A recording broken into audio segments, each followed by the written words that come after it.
Hi, I'm Kat, marketer turned brand storyteller. And I'm Candice, educator turned entrepreneur. And you're listening to Not Nice, Clever. We're two introverts who speak on stages around the country and work with top personal brands who also unapologetically require 24 to 48 hours of recovery time on the couch in our favorite sweats.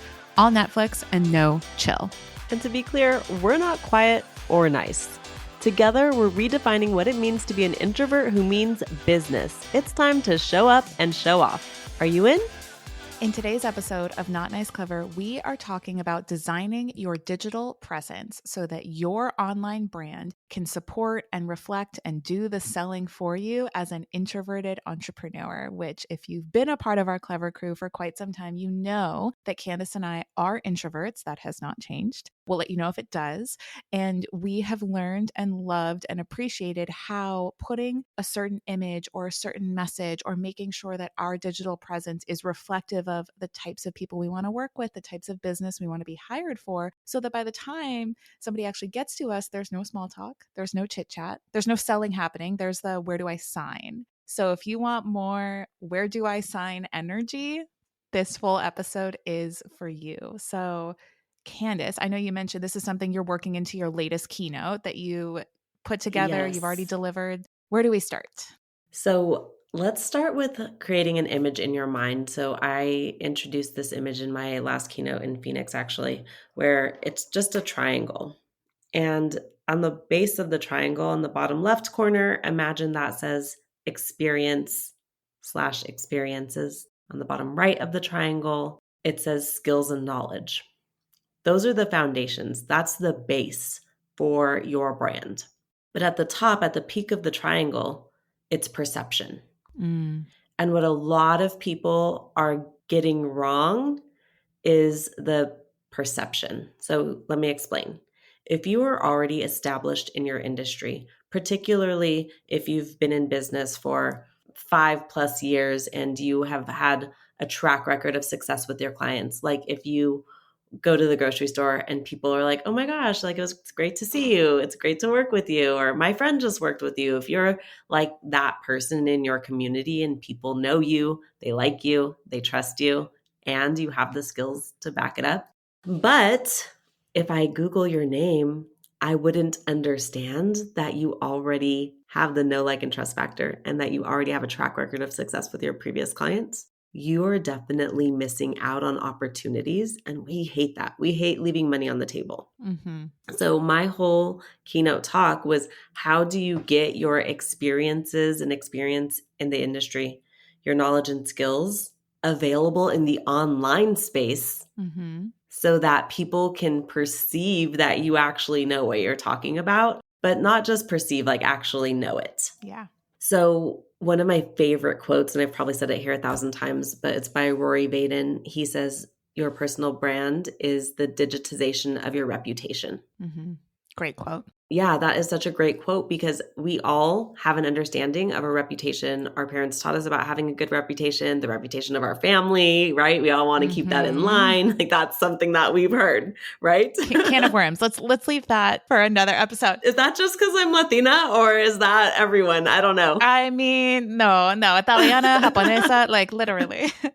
Family. So what's happening a lot in the type of clients that are hopping on calls with me are clients who are saying, Candice, I'm just annoyed because like these newbie agents are hopping on Instagram and TikTok and YouTube and acting like they know about the industry and they're getting all these clients. And I'm not getting as many clients because, no one's calling me, but they're trusting these people who are making content. And I was like, well, your audience doesn't perceive you as the expert. And the interesting thing is you actually have the knowledge and skills and experience to back it up. That's the irony. That's the irony, right? So how do we take that and put it in a format that would allow someone to find us, that would allow someone to binge our content and be like, they are definitely the one for me? Because by the time Kat and I get on calls, people are acting like they know us and we've never seen their faces before.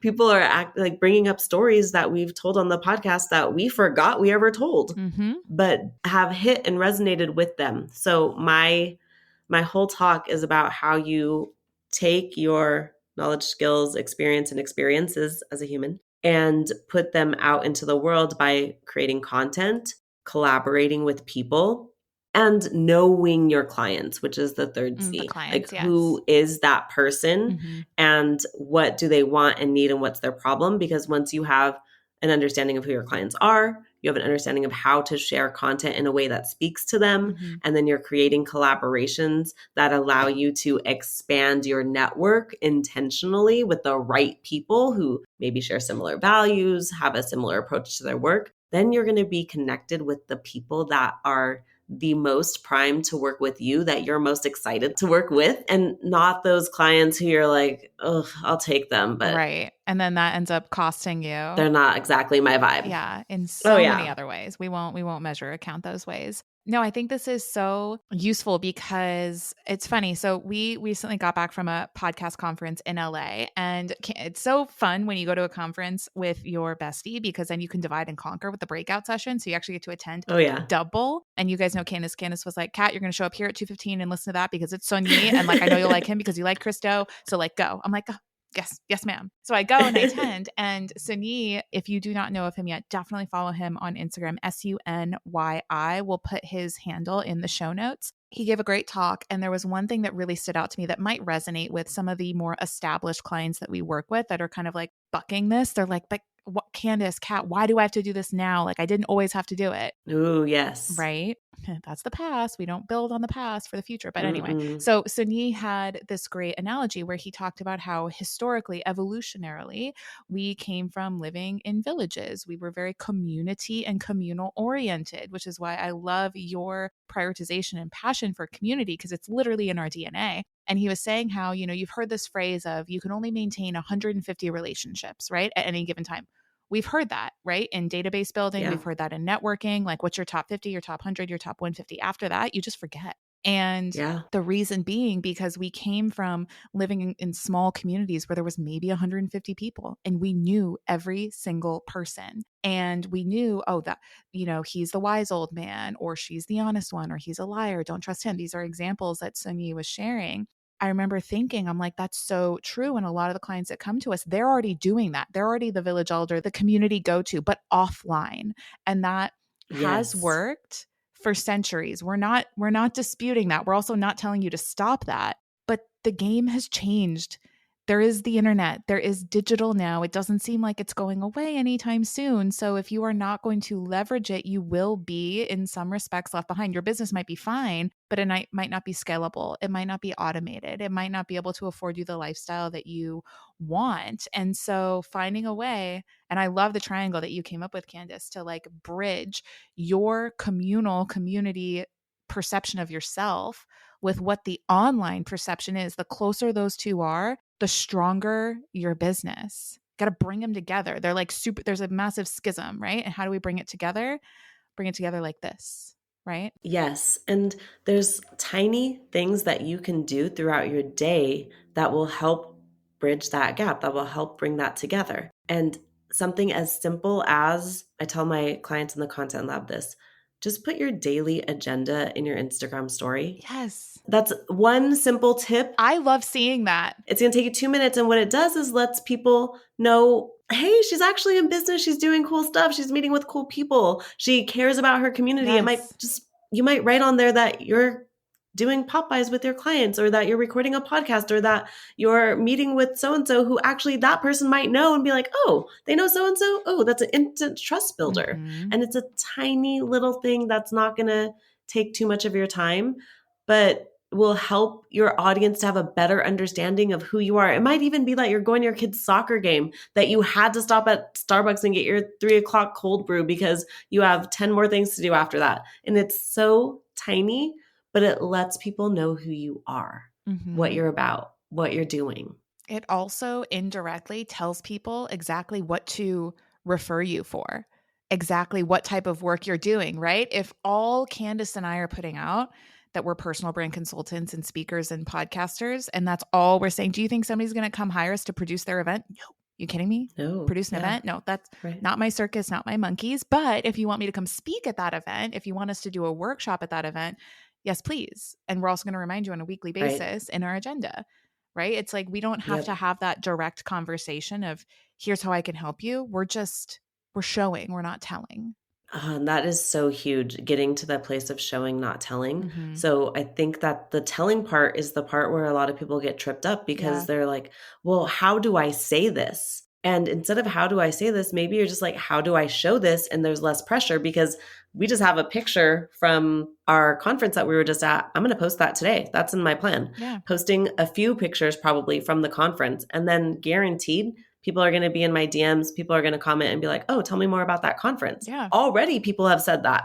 Like, I went to a podcast conference. They're like, what is a podcast conference? Or who goes to a podcast conference? Or I even know podcasters who didn't even know that this existed, who are like, tell me more, Candice. Mm-hmm. So just letting people know the things that you're doing is going to start conversations that you didn't expect to happen that can lead to opportunities and just deeper relationship building in general. So true. And it's easy, right? It's indirect. It's passive, but it's also intentional, which for me as an introvert feels great because then I don't ever feel like I'm pitching. I just feel like I'm sharing and I'm letting like the opportunities come to me because of what I'm putting out. Like it's like this lovely like back and forth that's not like, oh my gosh, if I don't have 15 consults booked on my calendar and I convert them at 25 or they show up 50% and then I convert them at 33% and then what's my revenue, blah, blah, blah, blah. Like that's just exhausting to me. I don't want to operate business like that. It is. You don't want to operate business like that, but if you're focusing on relationships, you'll be able to easily operate your business and like have an expectation. I know That's how many true. people approximately are always going to book consultations with me on a weekly basis. I know my conversion rate, Yeah. not because I'm like hyper focused on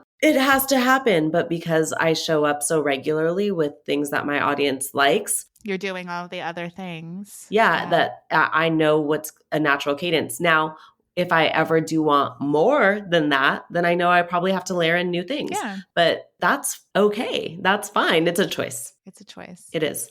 And so some of you might be thinking, well, how do I show the thing that I do? Because the thing that I do feels like not something that can easily be shown. So if you are a hairstylist, you can just even show that the new products that you're going to be using just got shipped to you and your box opening, unboxing, a haul perhaps. Yeah. And you can share why you love the products and who you're excited to use them for, or tiny little things. You can show yourself preparing your chair for the next client and put some text on the screen and just share why you're excited to talk to this person or what you get from being in that experience. I know that doing someone's hair is more than just doing their hair, right? It's like making people feel good about themselves. It's about like cutting off that breakup hair or whatever, right? Like it's more. That breakup. Did you just have a girlfriend recently do it? Because that like chop the hair, change your life. I hear it all the time. Yeah, exactly. Yeah. Chop your hair, change your life. I love it. But yeah, like it's more than that. So how do you tell the story of it being more than that instead of just simply like a photo of the back of someone's head?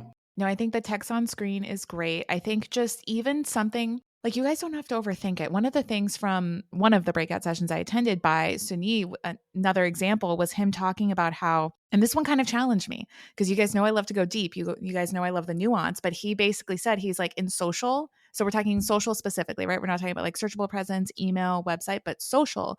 He's like, there's no room for nuance.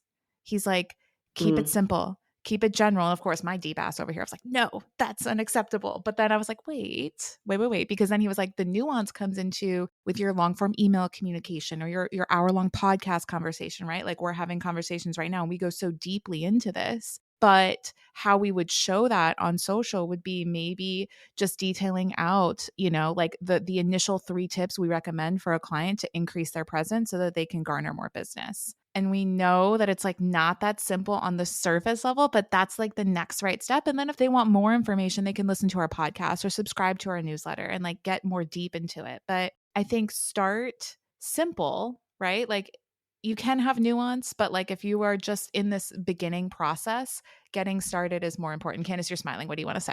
I think that the biggest piece of advice that I would give, besides just taking people along for the journey, is take a stance. Oh, yes, please. Because if you give, and I only know this because I've been creating content for, I don't know, at least 5 years now. And this has been a journey for me. I'm like, there's 100 ways to do this. There's 100 platforms that you can use to send out an email. There's 100, welcome sequences you can do. But what I'm doing now instead is like, use this, do that Mm-hmm. because I'm taking away some decision fatigue. Mm-hmm. And instead of being like, oh, here's all the ways you can do it, pick one that works for you, which is what I used to do. Mm-hmm. I'm just honing in on the one thing and letting them run with it. Now, if in use or in practice that doesn't work for them, they might discover that there's another option. Mm-hmm. But I'd rather them start and then feel that Mm-hmm. than give them too many options so that they're overwhelmed. So I'm really thinking more in like this. I think I'm in my 6th year of entrepreneurship now. Mm-hmm. And in my coaching, I'm really honing in on just here's the exact framework I want you to use. Mm-hmm.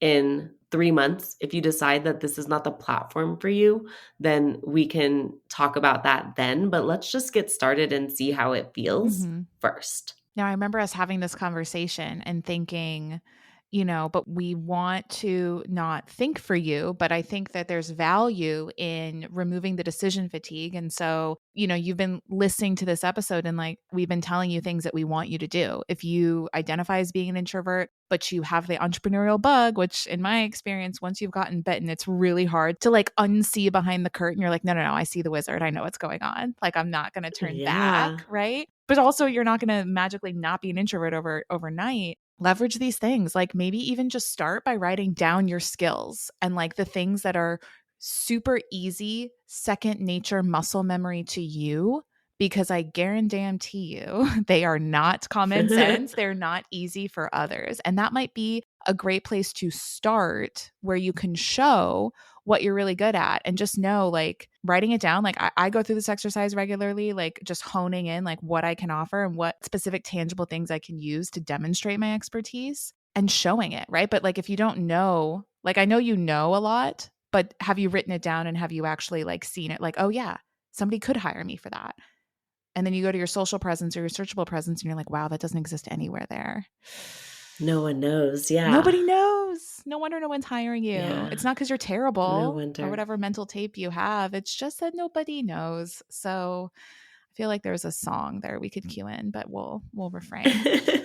So yeah, I agree with it. Start and figure it out as you go.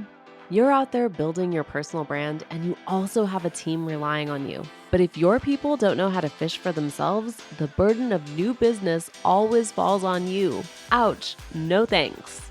The opportunity we see, teach your team how to generate their own business. The result, more time and energy back in your day so you can scale sans burnout. Amplify by Not Nice Clever is the ace up your sleeve, a hands-on workshop full of replicable frameworks and actionable strategies that your team can put in place right away.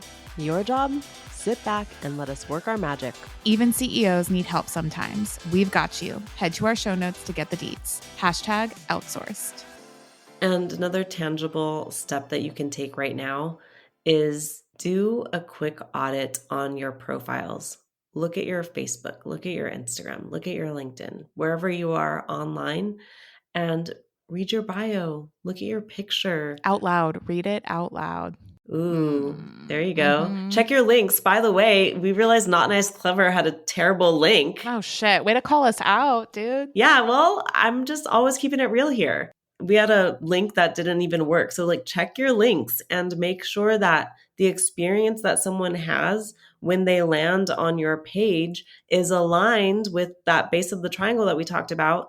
Those experience and skills and expertise, are they being demonstrated in an online space with the same intensity as they are if I met you in person, or if I went to your office and your friends were talking about you or your colleagues were sharing about you? Right. Is that showing up online? And a lot of times people find it to be braggy. That's why they don't want to do it. They're like, oh, but I'm going to brag. But if you're telling, maybe it sounds like bragging. But if you're showing, proof's in the pudding, just y'all. Your life. Yeah. Yeah. It's in the pudding. And the other thing too that I'll say here is that, because they'll compare, right? They're like, but I've already done it offline. Why does it feel different? Why does it feel weird? Why is it so, well, A, it's just new. It's a completely new medium that we are not like evolutionarily used to interacting with. And B, you know how people say like in-person energy versus online? Yeah. It's probably easier to build a reputation offline than it is online this day and age. Now, I'm going to do the caveat of like, if you've been building it for decades, no, some young gun can't just come and roll into the community and have the reputation overnight, but he can if he's leveraging it properly online. Yeah. So it's like the rules have changed. Like, and if you still want to play the game, adapt to the rules, because these are rules that are without our control, right? Yeah. What's within our control is, do we want to use them? Do we not want to use them? Up to you. But if you're telling me and Candice on calls that you want to use it, start with this triangle, right? Start with comparing, what the perception is in your head versus what people see online. I'm imagining right now the Clever Crew listener who is new to their industry and the pushback that they're going to give. They're like, okay, Candice, but you're saying that I have to have experience and knowledge and skills in order to build the perception. And wherever you are on your journey, whether you're new to your industry or you've been in your industry for 10 plus years, you should continue to be a learner. That's necessary 100% of the time. But if you're new to your industry and you're having difficulty building the perception of what it is that's possible, I want you to leverage other people within your industry. So I'll speak for a client that I have right now who's based in South Florida, who I adore, love working with, and is new to the business. He's new to real estate. And so we know that there are things that he doesn't yet know. Yeah. Just point blank. We know that. So when it comes to having knowledge and expertise, we operate through partnership. So online, we are showcasing where we want his business to go and grow. This is what we're showcasing. We're showcasing the price point that he wants to work in, the communities he wants to work in, the events that he's going to and who he's mixing and mingling with, the country club that he's a part of. Like, we are building the perception. But we also understand that we might be lacking in the experience. So anytime there is business coming in, we're doing it in partnership with someone who has the experience. So he's saying, hey, I'm new, but I just got a client at this price point that I've never yet worked at, or this community I've never yet worked in. Can someone in my office, at another brokerage, tag team this one with me so I can learn from the process? Because he's not being arrogant and saying, oh, well, if they called me, I know everything. He's like, nope, I know I'm going to need to learn from someone who's been there before. He knows how to market. He knows how to market. Yep. But he also understands how important his reputation is. And so instead of acting like he knows everything, tag teaming, learning from that person, and eventually he'll do that for someone else. Yeah. 3 to 5 years from now, right? That's paying it forward. It's paying it forward. And he's also being smart because it is an investment. He's like sharing the listing or sharing, the experience. So he's investing in that way, but the investment is protecting his reputation because he's never taking on more than he is bringing to the table, even if he's bringing it to the table in partnership. So we're always thinking about creative ways to ensure that you're able to show up for your clients in the way that you're promising. Yeah. Again, being a problem solver. And I think that strategy of collaboration, which balances like your kind of unapologetic, I'm here, I want to do business, with the humility of, I don't yet know how to do this type of business, but I'm going to bring somebody in because they liked my personality enough to want to work with me. But let me also back up what I'm saying with also the experience and the action, right? There needs to be that congruence. Yep. The other thing that I really like to point out too, and I have a fairly good idea of who you're talking about, and he's probably blushing that we're talking about him on this episode, but I'll use him as an example, or anybody on here. If you are in a new industry, unless you're 15 years old and have not yet graduated high school, pretty sure you had a prior job, pretty sure you had a prior career, pretty sure you were the same human in that role as you are now. You just have different aspirations, goals, and professional ambitions, which is great. We love that growth for you, but you are still the same person. You still have the same personalities, the same intention, integrity, drive. Maybe you're a bit sarcastic, but maybe you are diligent and disciplined also. And I would, to your point, Candice, of talking about your experiences, right? Not just the relevant current professional experience, showing people how you've been very professional. You've risen to the occasion. You've never damaged a client relationship in your quote unquote past lives. The way humans are, they're gonna be like, oh, Candice is talking about how she was there. That's exactly how she's going to treat me now, right? Even if it's in a different industry, that's just human nature for you. So I think the partnership, yes, talk about collapsing time, but then also not being afraid to own it, because if you own it, nobody can use it against you, right? Yeah.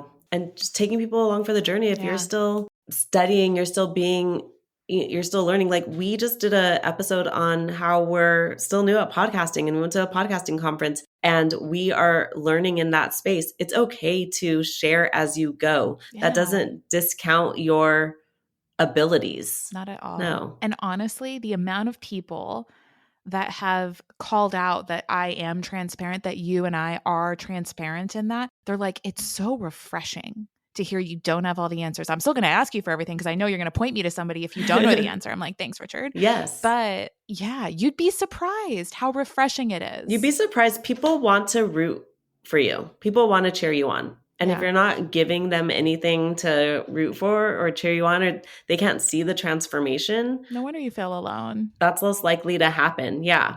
I recently went to a conference and this man stopped me who I'd never met before, didn't know his name, I'd never talked to. Mm-hmm. And it was like, Candice, oh my gosh, it's so good to meet you in real life. I've been following you since the beginning.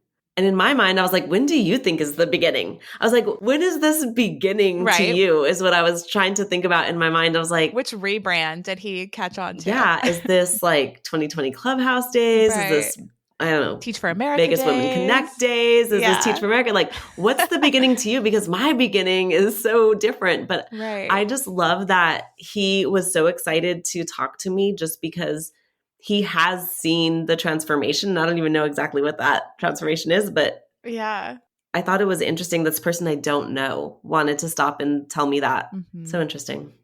So let him in, even before you feel ready. Let him in, guys, that you would be surprised. Like the haters will hate, but that's okay because if nobody hates you, then nobody loves you. Also, that's another one from Sun Yi. I'm just going to be like dropping those fortune. Yeah, that's what he said. He was like, if nobody hates you, nobody loves you. That reminds me of like another, like there's this neuroscientist being interviewed on Diary of a CEO, another great podcast you guys should watch. They're on YouTube. We will also be soon, where she was saying she was a relationship psychotherapist and like she'd have couples come to her and the couples were like, we never fight. And then she's like, well, do you have sex? Like, how could you like, you need to like, if you don't have like passion and argument and debate, like there's no, anyway, I know we took that real personal as we're wrapping up this episode. Yeah, I guess we'll leave you on that note. Remember that your online presence, your digital presence should be in alignment with your experience and experiences and your knowledge and expertise. Mm-hmm. Give yourself a quick audit to see if that is coming through in your social channels. And if you enjoyed this episode, as always, leave a 5-star review and share it with a friend.